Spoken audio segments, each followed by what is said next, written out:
오늘 말씀은 시편 139편, 시편 139편입니다. 전지전능하시고 무소부조하신 하나님을 찬양하는 노래입니다. 하나님이시기 때문에, 전지전능하시고 무소부조하시고 모든 것을 다 이룰 수 있는, 그리고 모든 것을 다 아시고 어디에나 계시는 하나님을 노래하고 찬양합니다. 이 시편은 다윗의 시라고 나와 있고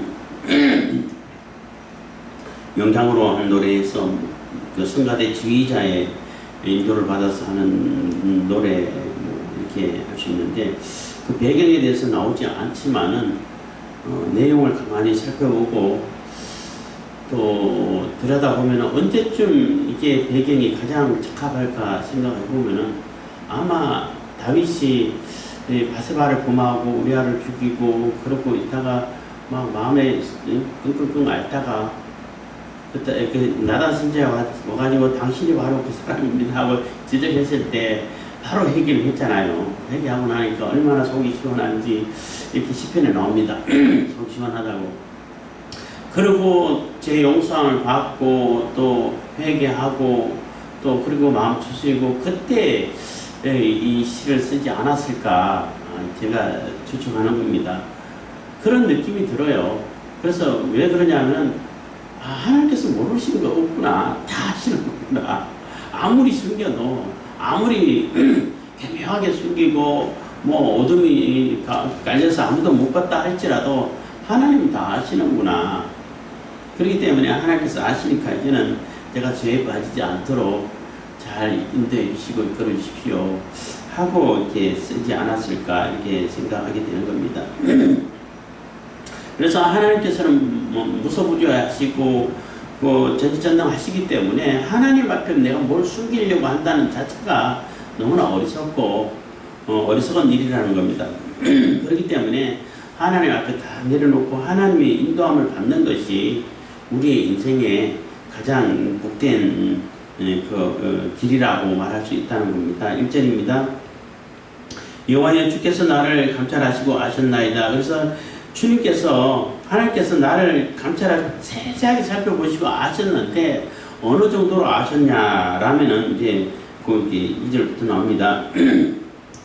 그래서 하나님께서는 나에 대해서 모르는 거 하나도 없다는 거죠. 다 아신다는 겁니다. 어느 정도로 아냐면 주께서 나의 안고 일었음을 아시며 멀리서도 나의 생각을 통촉하시며, 내가 안고 앉는다는 것은 좀 쉰다는 의미도 있죠. 일어선다는 얘기는 일한다, 뭔가를 시작한다 라는, 뭔가를 이렇게 출발한다, 시작한다 이런 의미도 있어요. 그렇기 때문에 나의 쉬든지 일을 하든지 어디 가든지 멈추든지 다 아신다는 겁니다. 그리고 멀리서도 우리 사람들이 생각할 때는 멀리 가면 저기 땅 끝에 가면 멀다라고 생각하는데 하나님은 똑같죠. 거기나 요즘 생각하면 지구는 둥근데 하나님 계신 곳은 똑같은데 하나님 입장에서 다 똑같은데 우리 인간 사람들의 입장에서 볼 때는 그 자기가 사는 곳에서 예를 들어 가지고 다윗이 사는 그 왕국에서 저 멀리 이스라엘을 떠나 가지고 요나가 생각했던 것처럼 배 타고 저 다시스까지 저 끝에 바다 끝까지 가면 멀다고 생각하는데 거기 있어도 하나님께서 다 아신다는 거예요. 어디에 가 있으나 하나님께서 모르시는 것이 없고, 심지어는 내 행동과 내가 쉬고 일하고 움직이고 하는 그 행동뿐만 아니라 생각까지도 다 살펴보신다는 거예요. 하나하나 다 살펴보시고 다 아신다는 것입니다. 통촉하시오며 사극보면 많이 나와서 통촉해 주시옵소서 살펴봐 달라는 거예요. 다 알아달라는 것입니다. 내 마음을 좀 알아주십시오. 내가 하는 말을 좀 이해를 좀 해주십시오. 좀 내 얘기를 좀 들어주십시오 하는 얘기가 되겠지요. 하나님께서 다 아신다는 거예요. 3절입니다. 나의 길과 눕는 것을 감찰하시며 나의 모든 행위를 익히 아시오니, 이 같은 말이 또 반복이죠. 나의 길과 내 가는 거, 눕는 거, 쉬는 거 다 감찰하시고 나의 모든 행위 다 익히 아십니다. 그러니까 감출 수 있는 행동이 없다는 거예요. 그러니까 바세바 사건을 일으키고 그 우리야 그 사건을 일으키고 할 때까지만 해도 아무도 모를 거라고 생각했죠. 정말로 인간적인 입장에서 보면 완전 범죄잖아요. 누가 알겠어요?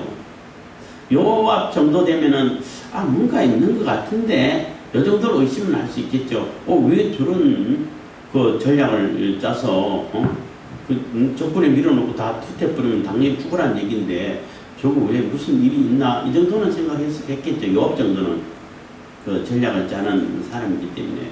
그렇지만 일반 백성들이라든지 일반 군사들이라든지 이게는 전혀 모르죠. 왜 전쟁하다 보면 그럴 수도 있지 하고 그랬는데 그게 아주 교묘하고 음흉한 그 범죄가 들어있다는 거는 사람이 알 수 없죠. 근데 하나님은 다 아셨다는 겁니다. 생각까지도 의도 그런 의도까지 다 미리 다 알고 계셨다는 거죠. 그렇기 때문에 나의 길과 눕는 것을 감찰하시며 나의 모든 행위를 익히 아시오니 다 아신다는 겁니다. 4절 여호와여 내 혀의 말을 알지 못하시는 것이 하나도 없으시니라. 그래서 내 혀의 말을 알지 못하는 것이 하나도 없다는 얘기는 내가 이 하려고 하는 거, 그 말의 의도, 그것까지 다 아신다는 거예요. 굳이 비유를 든다면은 그 편지를 썼잖아요. 요압에게 편지 써서 보낼 때 그 의도가 뭔지 요압은 왜 이런 작전을 쓰지? 이렇게 모를 수 있지만 하나님은 그게 뭔 얘기인지 다 하신다는 거예요.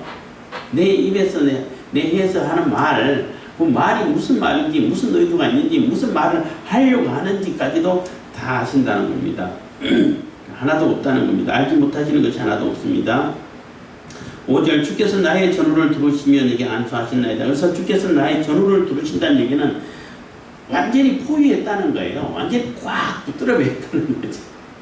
전후를 완전히 둘러쌌다는 얘기인데 완전히 포위해가 내가 꼼짝도 못하게 만들어가지고 안수하셨다는 얘기는 임무를 맡기셨다는 거예요. 내가 왕이 될 수 있도록 왕의 직분을 감당할 수 있도록 이끌어 할 수 있도록 이렇게 하셨는데 물론 여기는 안 나와 있습니다만은 다윗이 갈 때 이렇게 하셨는데 그걸 모르셨겠어. 참 내가 어리석고 바보다. 하나님께 숨길 수 있다라고 생각하는 그 자체가 얼마나 어리석고 바보였었을까. 이렇게 후회를 하면서 이 시를 지었지 않았을까. 이렇게 생각해 보는 겁니다. 6절인데 이 지식이 내게 너무 기이하니 높아서 내가 능히 미치지 못하나이다 해서 이 지식이 하나님이 나를 알고 있다는 이 지식이 너무나 놀랍고 오묘하고 참 신기하다는 거예요. 근데 높아서 내가 능히 미치지 못한다는 얘기는 내가 생각할 수 있는 것은 여기까지는 생각할 수 있다는 거죠. 내 모든 것을 안다라는 것까지 생각할 수 있는데 그 이상은 내가 모른다는 거죠. 하나님의 생각이 얼마나 높고 오묘하고 크신지는 인간이 가늠할 수 없다는 거죠. 그렇지만 내가 생각할 수 있는 요것만 해도 어마어마한 거잖아요. 엄청난 거잖아요. 내 세세한 것까지 다 아신다고 생각해 보세요. 하나님 앞에 숨길 수 없다라는 거 생각해 보세요. 그러면은 하나님 앞에 하나님을 두려워할 수밖에 없고 하나님을 경외할 수밖에 없잖아요. 근데 그 하나님 생각은 그것만이 있는 게 아니라 그보다도 훨씬 더 높고 넓다는 거예요. 우리 인간이 가늠할 수 없는 그러한 생각을 갖고 계시는데 우리가 어떻게 알 수가 있냐는 겁니다. 그래서 이 지식이 내게 너무 기이하니 너무 신기하고 놀랍고 좀 경이로워서 기이하다는 표현이 그런 여러 가지 의미가 포함되어 있죠. 높아서 내가 능히 미치지 못한다는 인간이 가늠할 수가 없다는 거예요. 너무나 크시고 높고 오묘해서 7절입니다. 내가 주의 신을 떠나 어디로 가며 주의 앞에서 어디로 피하리까. 그리고 하나님께서 내게 다 아시는 것뿐만 아니라 내가 이 주님을 피해서 하나님을 피해가지고 갈 수 있는 것도 없다는 거예요. 어디를 숨어도 하나님 못 오실 곳이 없다는 거죠. 무소부재하신 하나님을 이렇게 찬양하는 겁니다. 내가 주의 신을 떠나 어디로 가며 주의 앞에서 어디로 피하리까.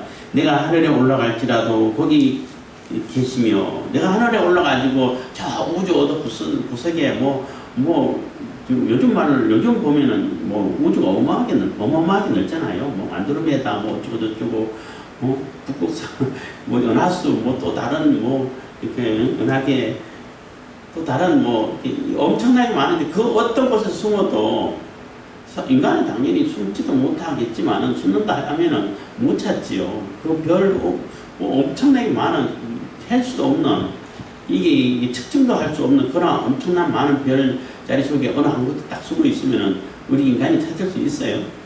못 찾지. 뭐 다 알지도 못하는데 셀 수도 없는데 근데 하나님은 아무리 그곳에 가 숨어 있어도 다 아신다는 거예요. 하나님 앞에 숨길 수 있는 곳은 없다는 거죠. 그래서 하늘에 올라가서 숨는다 하는 얘기는 뭐 과장법이긴 합니다만은 높은 곳에 하나님은 삼층천 하늘에 계시기 때문에 높은 곳에 어디 구름 어디 뒤에 탁 숨으면은 사람은 모르겠지만은 뭐 하나님 모르시겠어요. 다 아신다는 겁니다. 음부에 내 자리를 펼지라도 거기 계시나이다. 음부란 얘기는 땅속 깊은 곳, 뭐 죽어서 가는 아무도 알 수 없는 아무도 이렇게 거기 들여다볼 수 없는 그런 곳인데 거기 숨어 있어도 하나님께서는 다 아신다는 거예요. 음부에 내 자리를 펼지라도 거기 계시나이다. 9절 내가 새벽 날개를 치며 바다 끝에 가서 갈지라도 그래서 내가 새벽 날개 아무도 알지 못해 해가 뜨기 전이잖아요. 해가 뜨기 전에 아무도 알지 못할 때 그때 날개가 있어가지고 새처럼 있어가지고 원래 그냥 저 바다 끝에 하면 이제 낭떠러지가 있다고 생각했는데 그 끝에 가서 딱 숨어도 하나님 다 아신다는 겁니다. 그렇게 가면은 사람들은 세상 인간 입장에서는 모르죠. 뭐 해가 뜨기도 전에 일어났는지도 잘 모르는데 그때 벌써 날개를 달고 날개 새처럼 휙 날아가지고 걸어가는 것도 아니고 저 바다 끝에 숨으면은 모를 거라 생각하는데 하나님 다 아신다는 거예요. 거기 뭐하냐 이렇게 된다는 거죠. 10절 곧 거기 있어서 주의 손이 나를 인도하시며 주의 오른손이 나를 붙드시리다. 거기가 있어도 하나님께서 이렇게 이리와 이렇게 딱 붙들어가지고 이렇게 끄집어내 올 수 있다는 겁니다. 하나님께서 아실 뿐만 아니라 거기 있어도 나를 이렇게 딱 이렇게 목덜미 딱 잡고 이리와 해가지고 골고 오실 수 있다는 거예요. 하나님의 손에 권능이 미치지 않는 곳은 없다는 겁니다. 그래서 곧 거기서도 주의 손이 나를 인도하시며 주의 오른손이 나를 붙드시리이다. 내가 혹시 말하기를 흑암이 정녕 나를 덮고 나를 두른 빛은 밤이 되리라 할지라도 그래서 혹시 말하기를 너무나 깜깜해서 아무도 볼 수가 없어. 그때 몰래 하면은 모르지 않을까 했는데 하나님께서는 그거 아무 소용없다는 거예요. 빛이나 어둠이나 뭐 일반인데 하나님 보는 것이 있냐는 겁니다. 그래서 흑암이 정녕 나를 덮고 나를 두른 빛은 밤이 되리라 할지라도 주께서는 흑암이 숨기지 못하며 밤이 낮과 같이 비치나니 주께서는 흑암과 빛이 일반인이다 해서 옛날 인공위성이라는 게 있죠. 우리나라뿐만 아니라 또 세계에서 인공위성 많은 인공위성이 올라가가지고 굉장히 그 생활에 유익을 많이 주죠. 그래서 처음에 인공위성이 올라가가지고 뭐 기상을 관측하기 위해서 또 이렇게 또 뭐 군사위성, 정찰위성이라는 거 있잖아요. 있어가지고 올렸을 때 밝은 그러니까 구름이 없는 날만 찍을 수 있었어요. 구름이 끼우면은 뭐 구름이 가려져가지고 잘 모르고 어두우면 또 모르고 이랬었는데 요즘은 워낙 과학이 발달해갖고 구름이 있고 해도 상관없어요.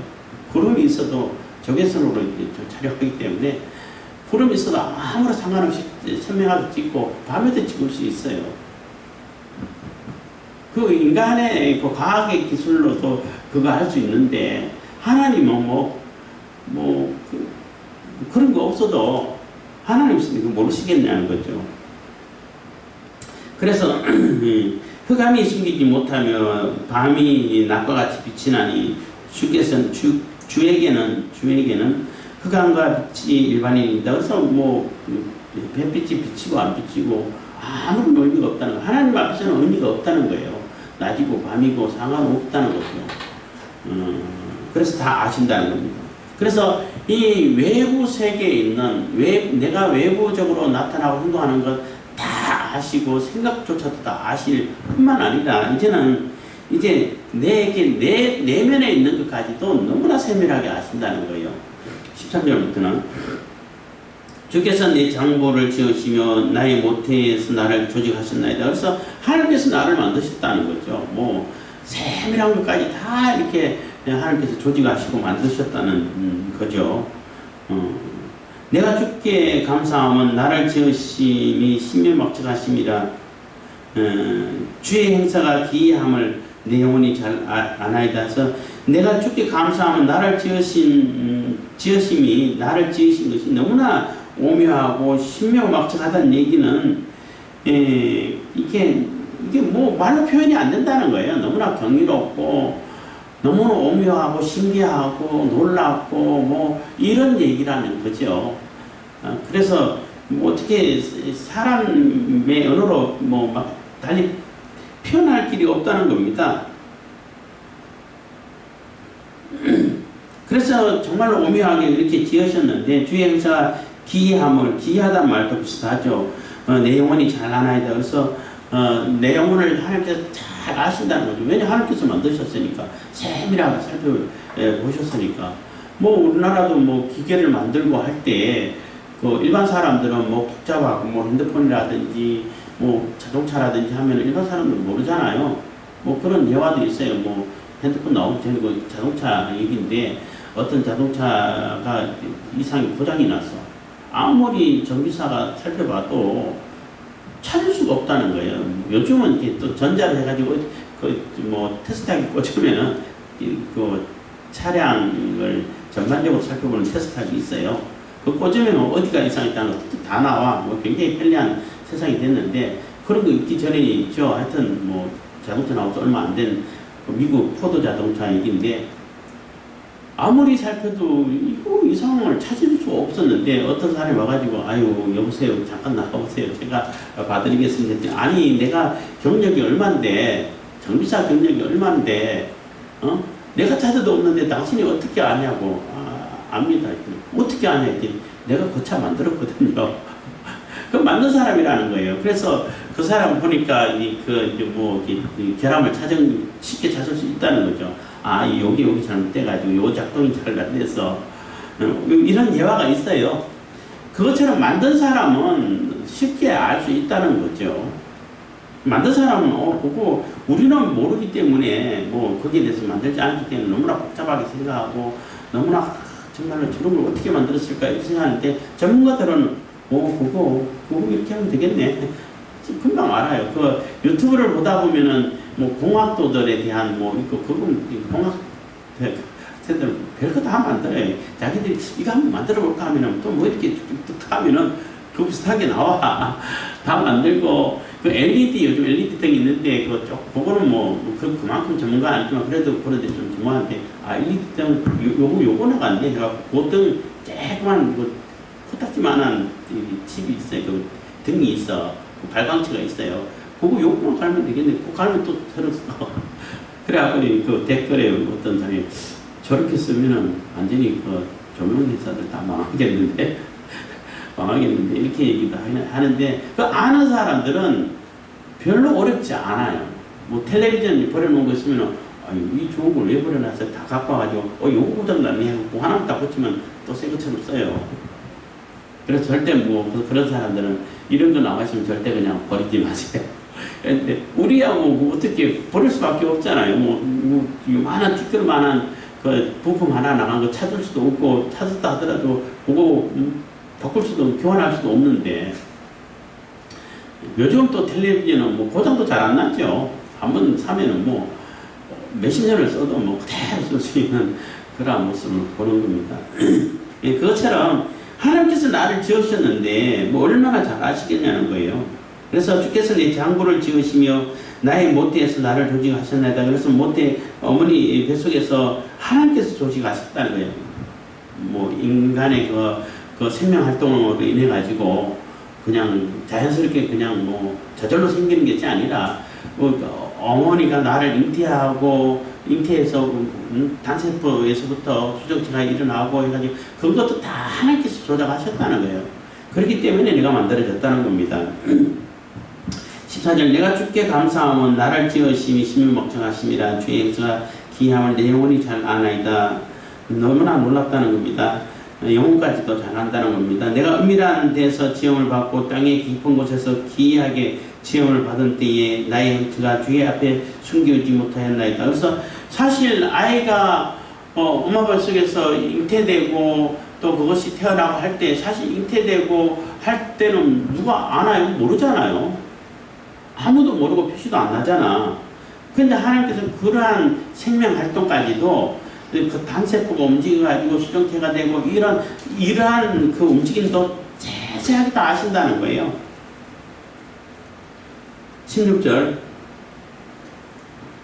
내 형질이 이루기 전에 주의 눈이 보셨으면 그래서 그러한 잉태되기 전부터 벌써 이미 하나님께서 내 존재를 아신다는 거예요.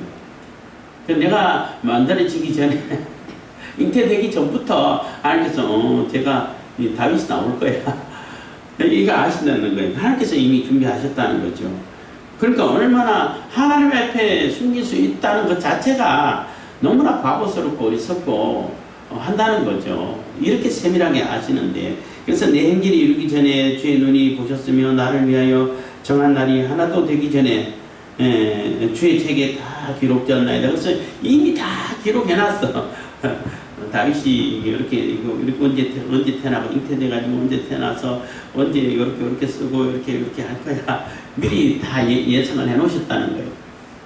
그러면은 이제 반대하는 사람들이 그런 얘기를 하죠. 내가 이렇게 하고 싶은데 이미 하나님께서 다 예정해 놓으셨기 때문에 어쩔 수 없어. 이렇게 운명론을 펴는 사람이 있는데 운명론하고 달라요. 그 예정이라는 얘기는 신학적으로는 그 구원과 관계된 얘기를 할 때 예정이라는 표현을 써요. 그리고 일상생활에 대해서는 예정이라는 표현을 안 쓰고 섭리라는 표현을 써요. 하나님께서 다 섭리하셨다. 섭리하셨다. 이렇게 표현을 하는데, 제가 광명에 있을 때 어떤 청년이 그런 질문을 했어요. 자기 아는 어떤 분이 이혼하고 너무나 어렵게 가정폭력으로 인해서 이혼도 하고 그래가지고 어려운 삶을 살고 이렇게 했는데 너무나 마음이 안타까운데 만약에 하나님께서 다 예정해 놓으셨다 하면 내가 태어나기 전부터 예정하셨다 그러면은 그거 하나님 책임 아니냐고. 나 이혼하기 싫고 행복하게 살고 싶은데 왜 그런 사람 만나가지고 폭행을 당하고 폭력을 당하고 그래서 이혼해서 이렇게 살 수밖에 없도록 해놨지 않았냐. 그럼 어쩔 수 없는 게 아니냐. 이런 얘기를 하죠. 그게 운명론이에요. 그게 운명론. 근데 예정론은 그게 아니에요.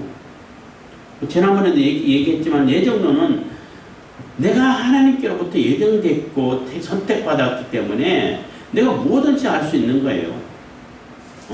내가 이 정도 고난 극복할 수 있어. 이렇게 완전히 180도 다른데 섭리라고 그랬잖아. 하나님께서 다 섭리해 놓으셨어요. 그래서 그 섭리하심에 있어가지고 한 가지 길만 다 예비해 놓고 섭리해 놓은 것이 아니라 여러 길을 이제 섭리해 놓으셨어요.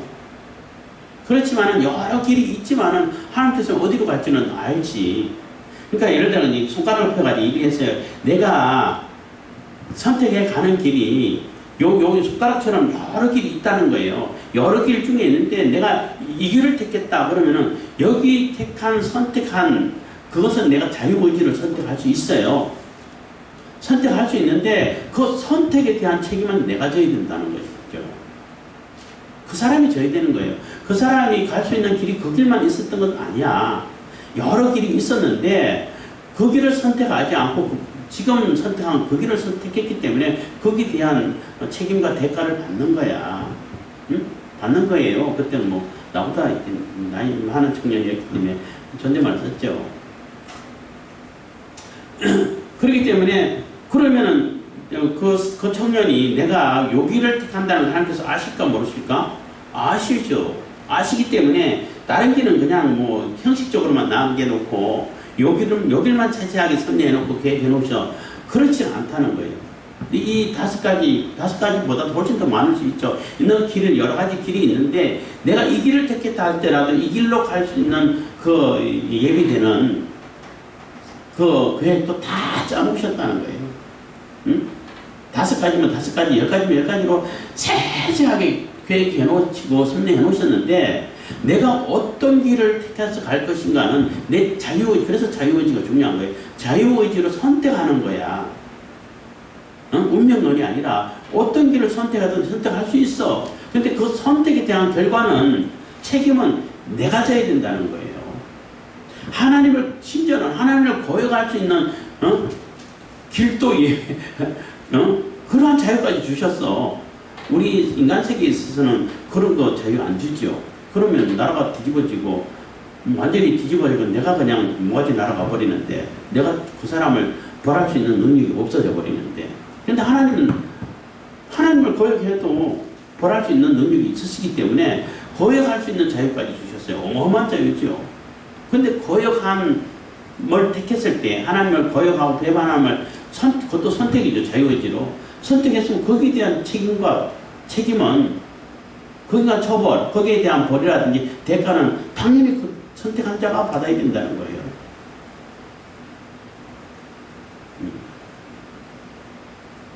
그래서 이제 16절 내 형질이 이루기 전에 주의 눈이 보셨으며 나를 위하여 정하느니 하나도 되기 전에 이미 다 때가 되고 내가 잉태되고 태어나고 또 이렇게 지금까지 오고 왕이 되고 이렇게 되기 전에 이미 다 하나님께서 섭리해 놓으셨다는 거예요.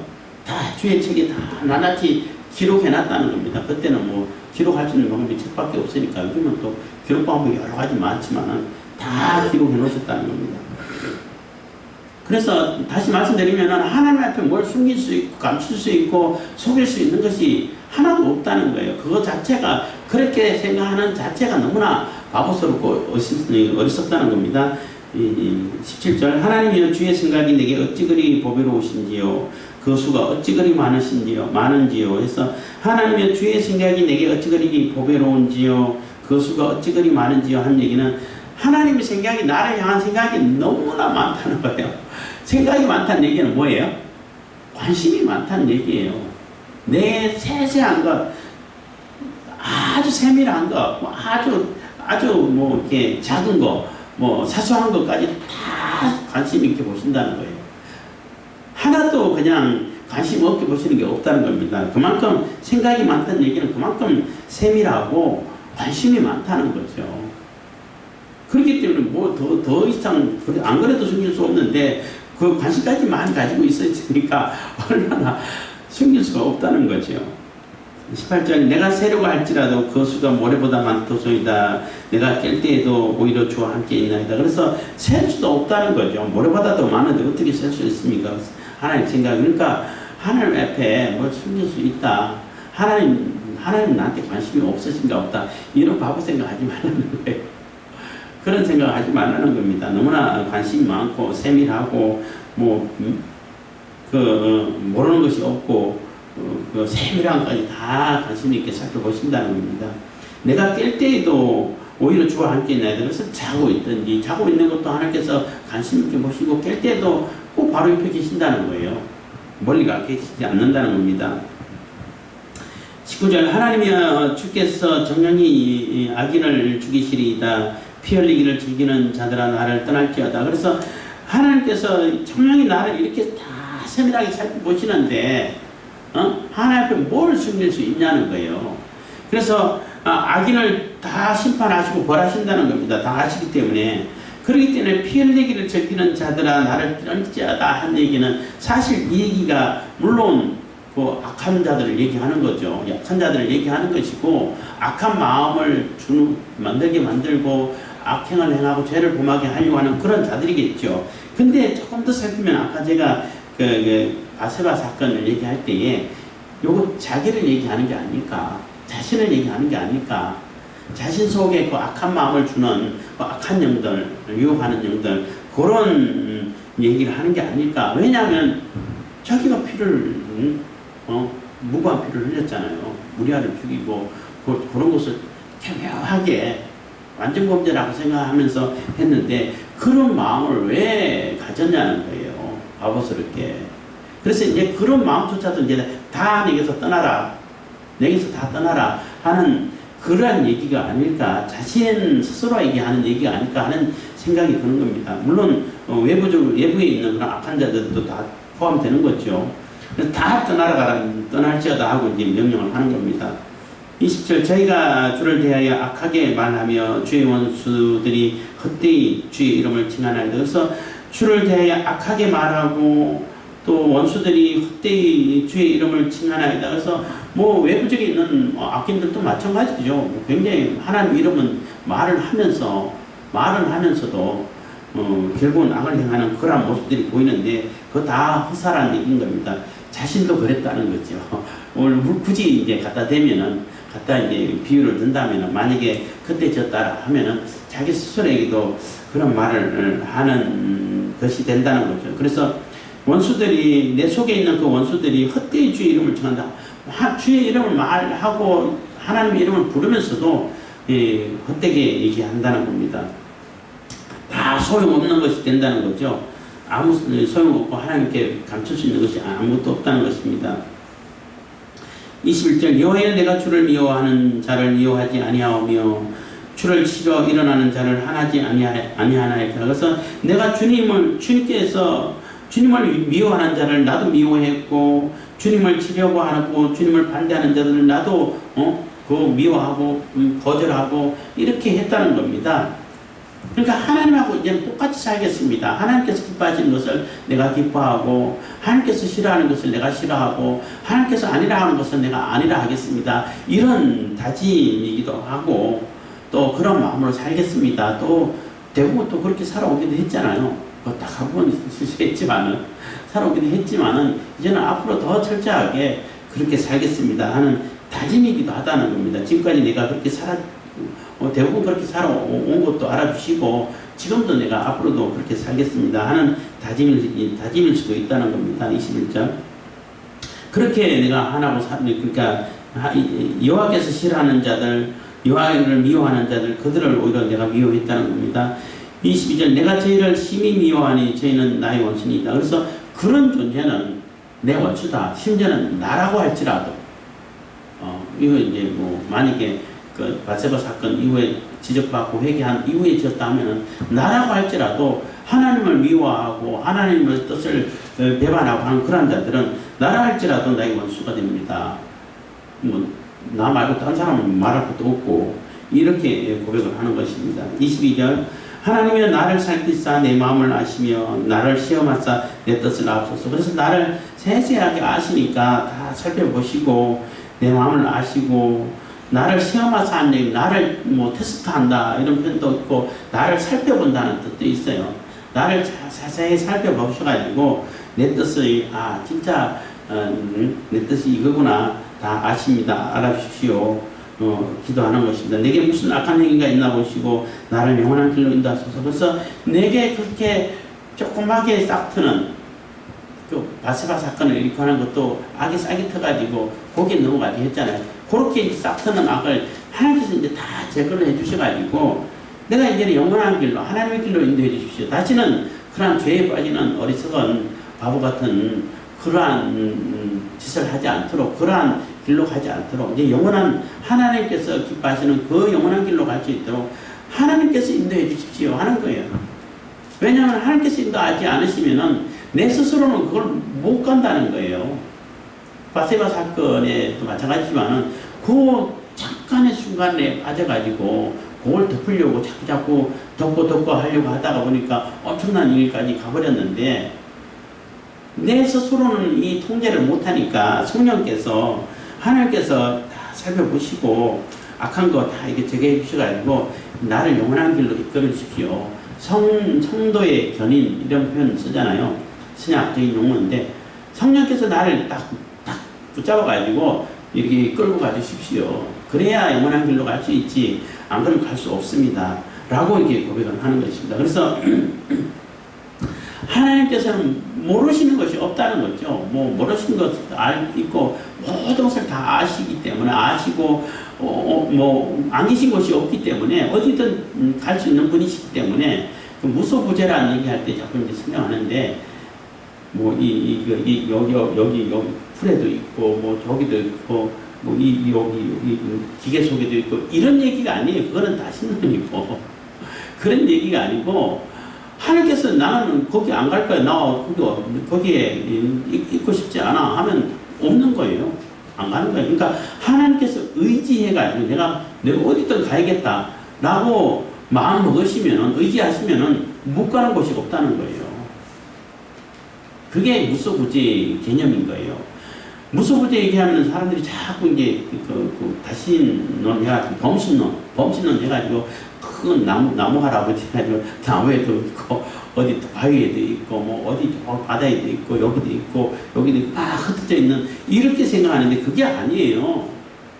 하나님은 가실 수 없는 곳이 없다는 거예요.